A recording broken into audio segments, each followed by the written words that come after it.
started to set up the logging that we did this past year, there's a few steps that we had to follow, and I thought I might just go through those for the benefit of the audience.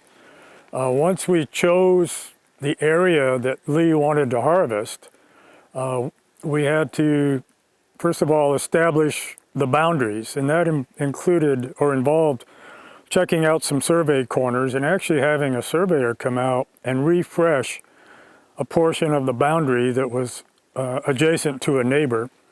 Timber trespass is the last thing any of us want to do. Right now I'm standing next to what's called a brass cap, which was established by the Bureau of Land Management, all done by really specific surveying standards.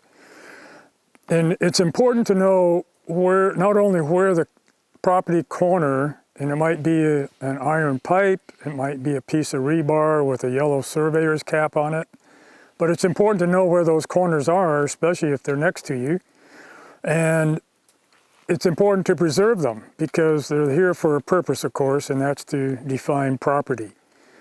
And so one ready source of locating information on property corner location is through the county surveyor's office. All the property surveys have been recorded as a deed, and it's easy to find those with some help, and it'll explain what to look for, where they are, how far it is, and between corners, and what the distance is. Once you know where the corners are on paper, then you can go out and with a little looking around, you can locate them and mark them and interconnect between them to mark your property line. And again, as I mentioned earlier, that prevents any timber trespass. And that's the least fun of all the operations in the woods, is trespassing on the adjacent owner. When you're out and about, sometimes you'll come across what we call bearing trees.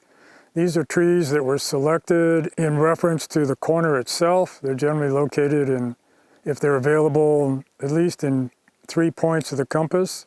There's an example of one here, which is a tall stump that was cut and was sloped at a 45-degree angle.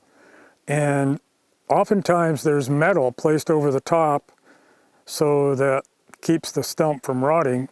Also on the face of the stump, facing the corner, the actual corner pin or the brass cap, oftentimes you'll find trees with metal tags on them, and it'll actually say bearing tree. And there'll be a distance and a compass bearing from that tree to the corner. And they're set up so you can cross-reference or triangulate onto the corner. And it's very important information to know before you start your work. Once we had established the boundary and we knew where the unit was, I went ahead and you have to take out a notification of operation with State Forestry to ensure that the resources you're working with and around, or if needed, are going to receive protection. And then we chose a logger, and it's important that you have a person that understands what needs to be done. And if you have a question about where to go to find out who might be good, Oregon Department of Forestry has a list of reputable loggers, and so that's a good resource. And of course, word of mouth, if you have neighbors that are actively engaged, that's a good route to take too. And once you get your logger established, it's important to have a contract with the logger to spell out what his responsibility is and what your responsibility is. And there are some very simple forms that accomplish that. That way, everyone knows what's to be expected and there aren't any surprises. I guess I got ahead of myself. The most important thing in the whole process is to check with the local mills to see what log prices are. It may be, at a given point in time, you may feel it's not worth your time to give away your timber if the prices are low. But once the price is okay and you've established a contact with a log buyer, you request a purchase order for logs delivered to their mills. and then you start the process. And by requiring the logger to have what we call trip tickets, or a ticket book, where each load of logs has a paper ticket signed to it. And once a ticket is received at the mill and the logs are measured or scaled, that information is sent into a scaling bureau, which can provide the owner with a scale ticket for that particular load, and there's a cross-reference to the trip ticket. So log accountability is a very important part. Once the timber harvest is complete, there's usually the follow-up cleanup where slash and brush is piled, and then the unit is ready for planting the following winter. And in a nutshell, that's how it's done. And that's what we did here, and it worked out pretty well. And that's what forestry is. We plant and grow and harvest, and this is the planting phase. You can see brush piles behind me with a slash that was left over from the logging. The ground has been piled and cleaned up.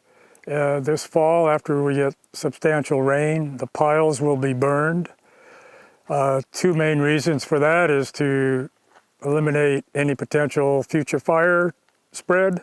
Even though we think we'll be okay with the ground being pretty bare, the fire won't rip too fast, but it's always good to get rid of it. Plus, it helps eliminate habitat for rabbits and sometimes mountain beaver that like to feed on the new seedlings. It's a great home for them.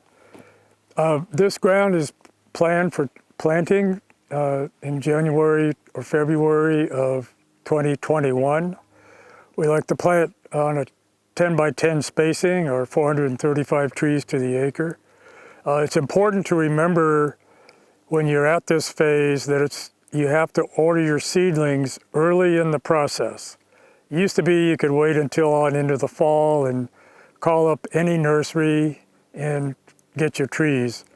Now you need to be thinking about it in May, June, and not much later than July, just because there's fewer nurseries and not as much not as many surplus seedlings as there used to be.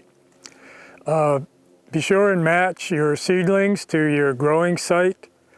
You can talk with the stewardship forester from Forest Grove in our area, Brent O'Neill.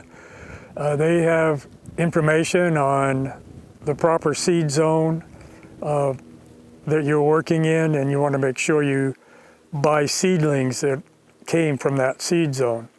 That's because they're made to grow there. Other trees will grow and survive, but they won't grow at an optimum rate. It's important to remember that this is some of the best tree growing ground in the world, but it's also good at growing everything else, including weeds and brush. After logging, the ground looks pretty bare, but in a year from now, it's going to be filled in with a variety of grass and weed seeds and some brush that may sprout back. So generally, it's a couple of years after harvest or after planting that there's vegetation control required. Small areas like this was a 6-acre unit. The work is all done with a hand crew using backpack sprayers, and there's a variety of options. Generally, again, you can reference Department of Forestry, and they'll give you great guidance on the proper mix to use for controlling any unwanted vegetation. There is a reforestation rule that within 2 years after harvest, you need to have at least 200 trees per acre planted on a good spacing, not all bunched up. Well distributed is the term that's used. And it's important to maintain, of course, their vitality and their vegetation control is the method of doing that. It's been tough the last 5 to 7 years. We've had hot, dry springs and dry summers, been some higher than average mortality. So anything that we can do to keep the weeds off our trees, it's a plus. It gives them a better chance of surviving. At the end of 6 years after timber harvest, the trees must be in a condition called free to grow, simply meaning that they're above any competing vegetation. Usually once the trees are up around 3 to 4 years old, they're above any competition and they can outgrow whatever's there. And there's not much concern, except there might be a need for some spot spraying for Scotch broom or Himalaya blackberry. Those are two very aggressive species that can easily take over a young plantation. So with that in mind, my hope is that within about 3 or 4 years, this will look like this will be a new forest. I expect the trees to be in the vicinity of 2 to 4 feet tall, and all of a sudden the leaders that are growing 6 to 8 inches a year will be starting to grow upwards of 2 to 3 feet a year. The best part of the whole cycle, as far as I'm concerned, means we've accomplished our goal of putting back what we removed, and it's off and running.